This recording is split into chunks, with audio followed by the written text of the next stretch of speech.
د سهار نرمه زرینه وړانګه په ټول کلي خپره شوې وه. په خامو کوڅو کې ماشومان لوبې کولې. چرګې ګرځېدې او ځینو ښځو د کورونو مخې ته لوښي مینځل. د همدې کلي د یوه کوچني او مات کور مخې ته یوه نجلۍ په زړې ویلچیر باندې خاموشه ناسته وه او اسمان ته یې کتل. د هغې نوم مانور و. مانور ډېره ښکلې وه. سپین رنګ لوی لوی له اوښکو ډکې سترګې او اوږده تور ویښتان چې د هوا سره ورو ورو خوځېدل. خو د هغې پښو نور ورسره مرسته نه کوله. 2 کاله مخکې یوې خطرناکې پیښې د هغې ژوند بدل کړی و. اوس هغه نه شوه ګرځېدلی او هر وخت په همدې زړې ویلچیر کې ناسته وه. د کلي ښځو به چې کله هغه ولیده په افسوس به یې ویل: ډېره ښکلې ده خو قسمت ورسره یاري ونه کړه. دا خبرې د مانور زړه ټپي کولې. د هغې مور به له سهاره تر ماښامه د خلکو په کورونو کې کار کاوه څو د 2 وخته ډوډۍ پیدا کړي. همدا ورځ هم د سختې ګرمۍ په وخت کې د هغې مور د خښتو له لارې ستړې ستړې بیرته راتله. په لاسونو کې یې د لوښو کڅوړه وه او په څېره یې سخته ستړیا ښکاره کېده. مانور چې د هر څه ولیدل په ژړا شوه. امې کاشکې زه ګرځېدلی شم. ستا مرسته مې کولی شوه. له دې خبرې سره یې مور د هغې مخ په خپلو لاسونو کې ونیو او ویې ویل: داسې مه وایه لورې، ته زما دای بوج نه یې. مانور غلی شوه خو د هغې په سترګو کې درد ښکاره معلومېده. هماغه وخت په کلي کې ناڅاپه شور جوړ شو. وګورئ، ښاروال راغلل، شتمن خلک راغلل. ماشومان په کوڅو کې په منډو چیغې وهلې. ځلېدونکې لوی موټرې کلي ته رانوتې. خلک په حیرانۍ ورته کتل. په دغو موټرو کې د ښار د مشهور شتمن زمیندار زوی ارمان خان هم موجود و. دنګ قد، سپین لباس، تور اینکې او ارام مخ. د کلي هره نجلۍ ورته په حیرانۍ کتل. خو د ارمان سترګې ناڅاپه په یوه ځای ودرېدې. په ویلچیر ناسته خاموشه مانور باندې. او ښایي همدغه شیبه وه چې قسمت د دواړو د ژوند لار بده کړه. د غرمې په توده لمر کې ځلېدونکو موټرو د ټول کلي پام ځان ته اړولی و. ماشومان په خوشحالۍ د هغو تر شا منډې وهلې او ښځې د کورونو له دروازو نه بهر کتلې. ارمان خان ورو ورو له موټر نه ښکته شو. سپینې جامې، قیمتي ساعت او باوقاره شخصیت. ټول کلی ورته حیران. خو د ارمان سترګې بل څوک لټول. هماغه خاموشه نجلۍ چې لږ مخکې په ویلچیر ناسته اسمان ته یې کتل. کله چې مانور ولیدل ارمان د هغې خواته را روان دی نو سمدلاسه یې سترګې ښکته کړې. هغې فکر وکړ ښایي هغه هم د نورو خلکو په شان یوازې پرې رحم کول غواړي. ارمان ورو ورو د هغې مخې ته ودرېد او ویې ویل: السلام علیکم. هغې ورو ځواب ورکړ: وعلیکم السلام. څو شېبې چوپتیا وه. بیا ارمان په نرم غږ وپوښتل: تاسو تل دلته کښېنئ؟ مانور لږه شېبه غلی پاتې شو. د مانور په سترګو کې لږ درد راښکاره شو. ورو یې ویل: هو، اوس همدا زما دنیا ده.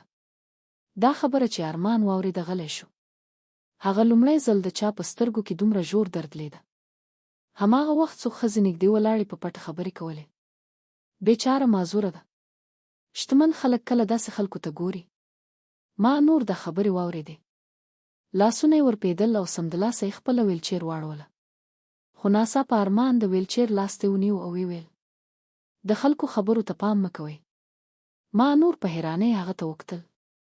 ارمان لومړی ځل د چا لپاره دومره خواخوږي احساسوله. همدې وخت کې د ارمان پلار غږ وکړ: ارمان، موږ باید بیرته لاړ شو.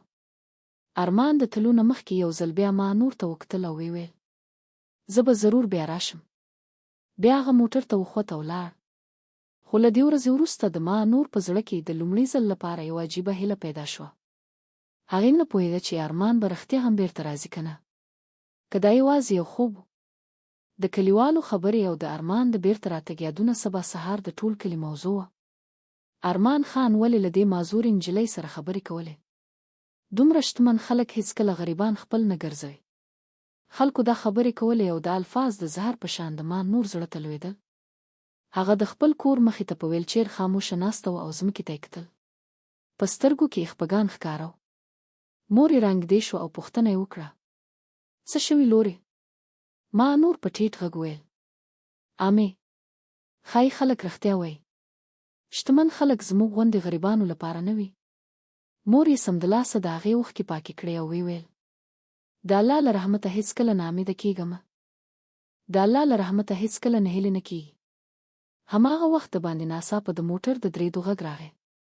ټول کلی په حیرانۍ بهر راووت.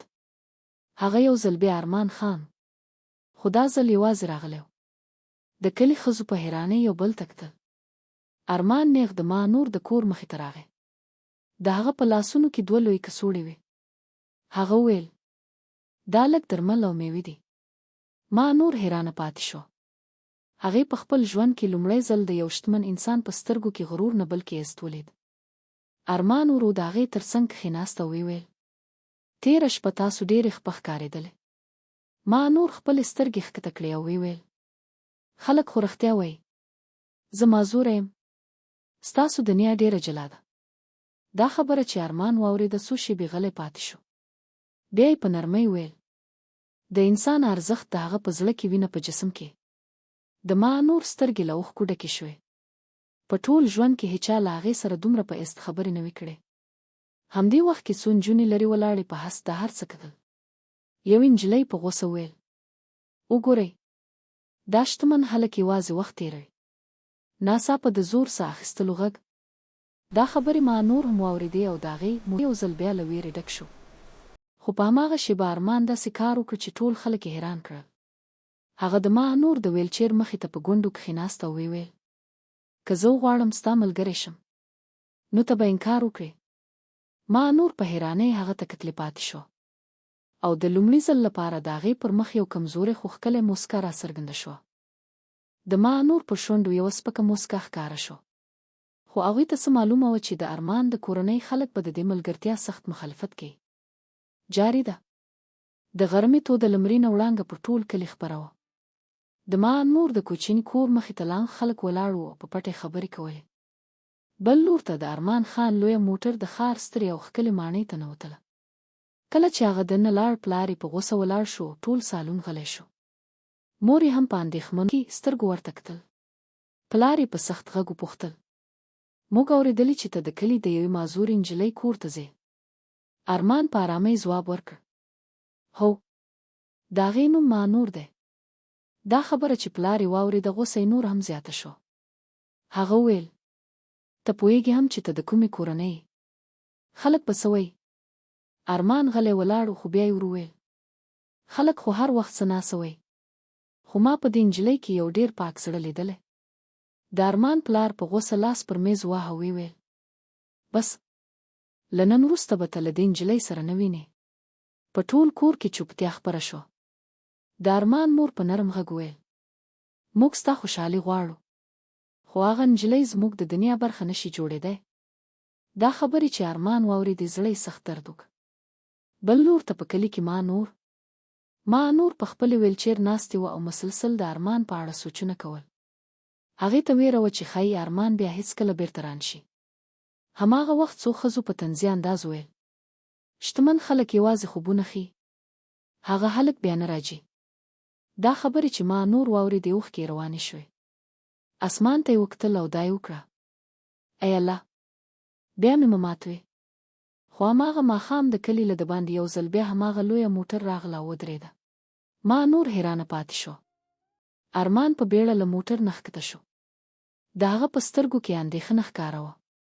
نیغ د ما نور مخې ته راغی او ویل ټول زما خلاف شوي دي خو زه به تا یوازې پرېږدم.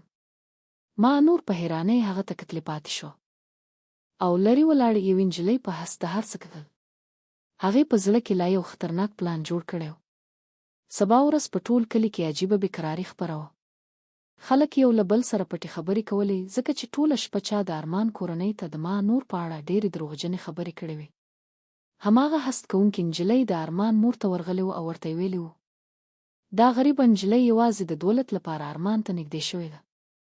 دا خبرې چې د ارمان مور واورېدې زړه یې نور هم سخت شو.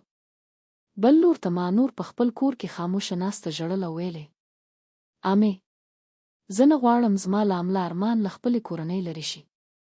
مور یې هغه په غېږ کې ونیول او ویل رښتینې مینه هېڅکله څوک نه تباه کوي. هماغه وخت باندې ناڅاپه د څو موټرو د درېدو غږ راغی. ټول کلی په حیرانۍ بهر راووت. ارمان د خپلو والدینو سره راغلی و. ما نور ویرېده. هغې فکر وکړ ښایي هغوی د سپکاوي لپاره راغلي وي. خو د حیرانتیا خبره دا وه چې د ارمان پلار ورو ورو د هغې خواته راغی او په چوپتیا د هغې د ویلچیر مخې ته ودرېد. څو شېبې وروسته یې ویل موږ تا غلطه پیژندلې وه. ټول کله حیران پاتې شو. د ارمان د مور په سترګو کې هم اوښکې وې او هغې وویل تېره شپه ارمان لومړی ځل زموږ په وړاندې په لوړ غږ خبرې وکړې. هغه ویل چې د دولت نه د انسان زړه لوی وي. ارمان د ما نور خواته راغی او ویل ما خپل کورنۍ ته ویلي دي که واده کوم نو یوازې له تا سره. د ما نور له سترګو اوښکې روانې شوې. هغې باور نه شو کولی چې څوک دې هغې ته دومره ایسته او مینه ورکړي. بیا د ارمان مور مخکې راغله، د ما نور پر سر یې لاس کېښود او ویل نن وروسته ته یوازې د دې کلي غریبه نجلۍ نه یې بلکې زموږ لور یې. دا خبره چې ما نور واورېده په زوره زوره وژړل او په ټول کلي کې چوپتیا خپره شوه. څو ورځې وروسته ټول کلی په رڼاګانو ښایسته شوی و. ساده خو ډېره ښکلې د واده مراسم روان و. ما نور په سپینو جامو کې په ویلچیر ناسته وه او ارمان د تر څنګ په موسکا ولاړ و. له نکاح وروسته ارمان د ټولو خلکو مخې ته د ما نور لاس ونیو او ویل خلکو یوازې جسم ته کتل، خو ما د دې ښکلی زړه ولید. د ما نور له سترګو د خوشحالۍ اوښکې روانې شوې. او په همدې ورځ یوې غریبې معذورې نجلۍ یوازې خاوند ونه موند بلکې عزتمینه او یو نوی ژوند یې هم ترلاسه کړ.